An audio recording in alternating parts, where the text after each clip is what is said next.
Over the past couple of weeks, I've been trying Street Fighter for the first time. I've dabbled loosely in the series before with Street Fighter 6, but I've never really sat down and tried to honestly give the games a fair shot before this year. You're watching Rayl Deal Games, and today, it's time to go turbo.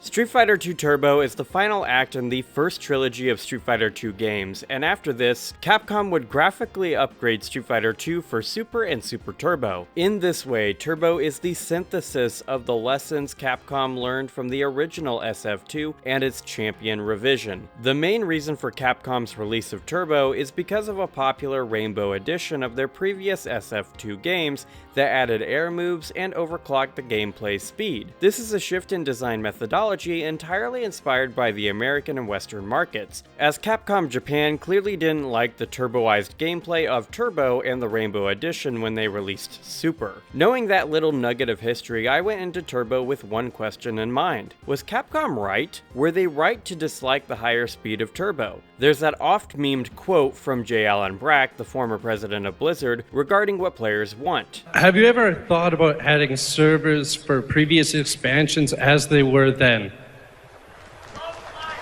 No. And by the way, you don't want to do that either. You think you do, but you don't. And while he wasn't right in this specific WoW Classic instance, the idea he presents here is not entirely flawed. As someone who often goes back to play games from 20 to 30 years ago, I can tell you firsthand that fans from the past, long begotten and forgotten to time, have rarely known what they actually wanted. Once are fleeting and sometimes don't stand the test of time. And it's time to see if Turbo, what the fans wanted back in 1992 and 1993, does stand the test of time. Well, let's dive right in, shall we?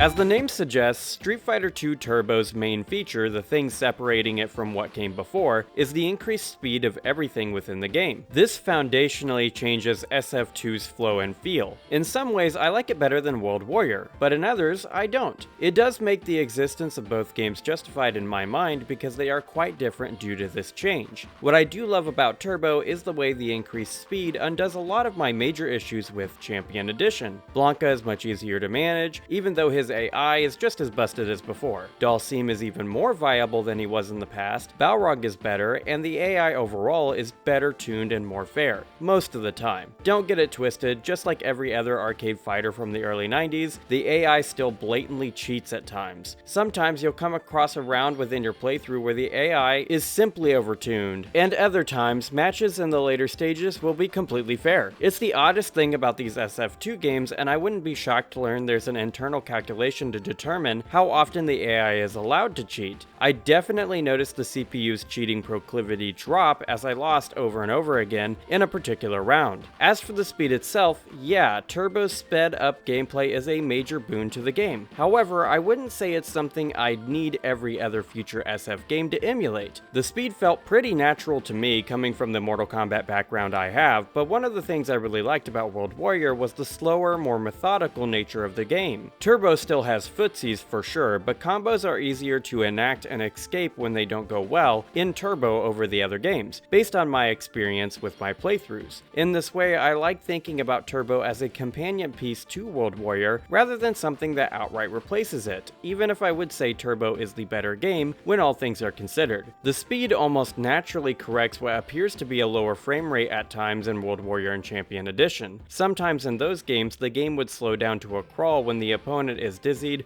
or otherwise knocked down, and this slowdown is less noticeable in Turbo because of the overclock speed. But it's not the speed on its own that leads me to feel that way, because the additional moves and rebalancing of core issues with SF2's general balancing is what really makes Turbo the best game in the SF2 lineage so far. The balancing changes and AI tuning in each game is what has determined my overall enjoyment of each title in the SF2 lineup so far, and I imagine it'll continue that way into Super Street Fighter 2, assuming Capcom doesn't muck that up by reverting back to Champion Edition's AI. That being said, one archetype of fighter is far better than they ever have been in Turbo because of the speed increase, and that's the Shotos.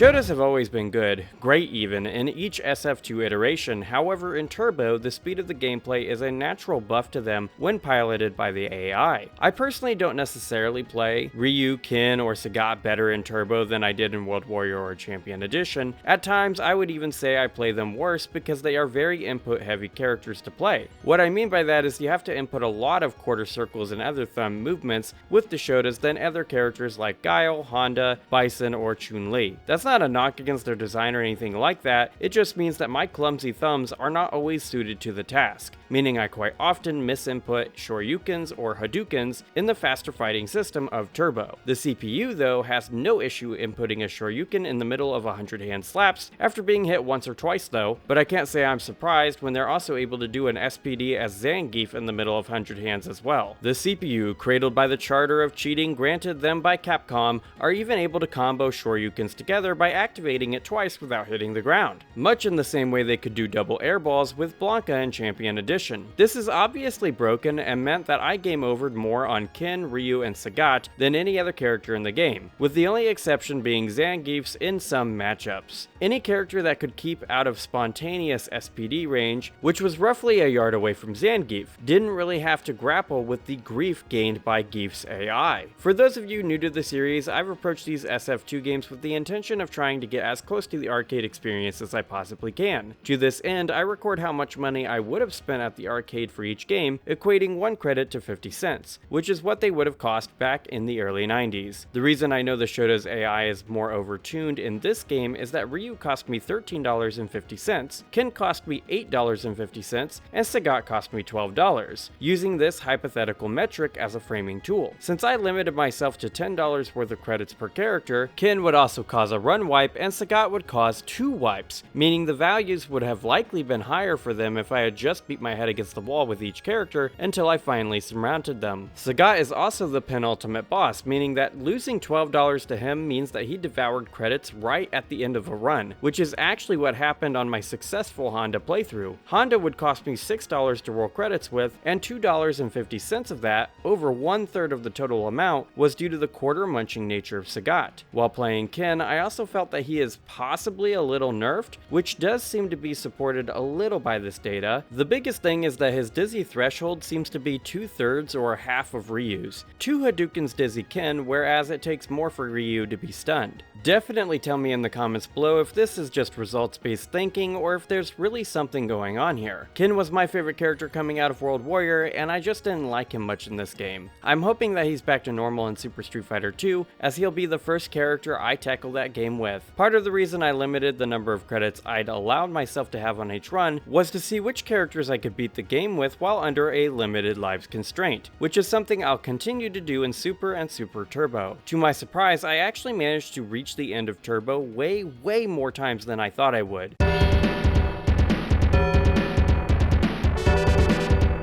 In Turbo, I managed to beat Bison with Honda, Guile, Sagat, and Bison. Honda was the easiest clear, costing me only $6, and there's like one key reason why it was so easy to win with him that I'll explain in a few moments. Bison cost me $7 because he's just busted, Sagat cost me $7.50 because he is also busted, and Guile cost me $8, half of which would be consumed by the Guile mirror match, which was weird because he cost me $4 in total across all of my other playthroughs. This means I lost to Guile as much as an equivalent number of times as I lost to him over the course of my 11 other playthroughs. The key reason why it was so easy to win with Honda is because of his 100-hand slaps. Unique to Turbo, Honda can move while using 100-hand, which is as comical as it is busted. This means that as long as the opponent lacks a projectile, Honda has the ultimate footsie tool that functions as a phalanx of thrown hands. CPU Honda can do this too, but the AI basically doesn't abuse it at all, and the same can't be said of me. I abused the hell out of that move, and all of my losses would be caused by projectiles. Literally every single one. This is something I hope Capcom takes out of SF2 for Super, because I really don't like broken strategies in games, even ones that I'm playing exclusively in a PvE context. Some characters like Honda, Balrog, Zangief, and Bison could literally do nothing against this tactic, especially since the player can walk backward too. I once dodged an air stomp from Bison while 100 hand slapping, catching him on the crackback and slap spamming him right into the corner. Going into Turbo, I capped myself at $120 of possible attempts, and by the end, this game would cost me $108.50. In today's money, that would be $248.32, which is ludicrous. I really like looking at these old arcade games in this way because it really puts into perspective just how expensive they were and exactly why the arcade business model was so profitable. And with that, it's time to answer the final question I ask myself every time I finish a game: will it make my top 100 of the decade of its release?